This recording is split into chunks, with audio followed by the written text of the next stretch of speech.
Ces acteurs de la société civile constituent une plateforme sont montés au créneau, pointant du doigt les conditions de détention au poste de police de la CNCS.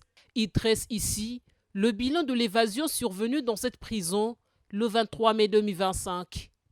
Le bilan officiel provisoire fait état de 6 morts et 8 blessés. Nous condamnons ces morts de trop. Devant ce grave incident, nous ne pouvons nous taire.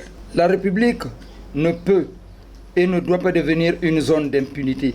Nous, plateforme des organisations œuvrant pour la protection des droits de l'homme, exigeons une enquête impartiale et indépendante pour rétablir la vérité et les responsabilités. L'autopsie des corps fusillés des détenus ayant trouvé la mort. L'assistance sanitaire des détenus blessés lors de la fusillade.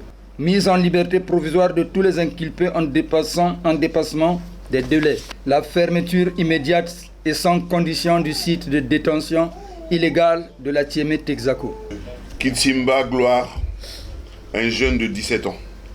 Vous voyez, 17 ans. Donc il est mineur. L'un des parents qui a perdu son enfant à cause de cette évasion explique les faits. Mon fils était en classe de terminale.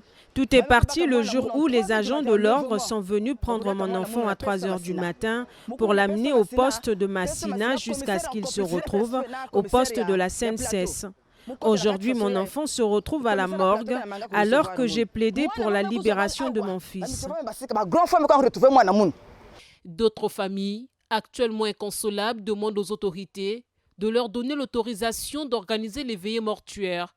Selon certaines sources, de nombreux sujets détenus dans ce poste de police sont des malfrats, communément appelés bébés noirs.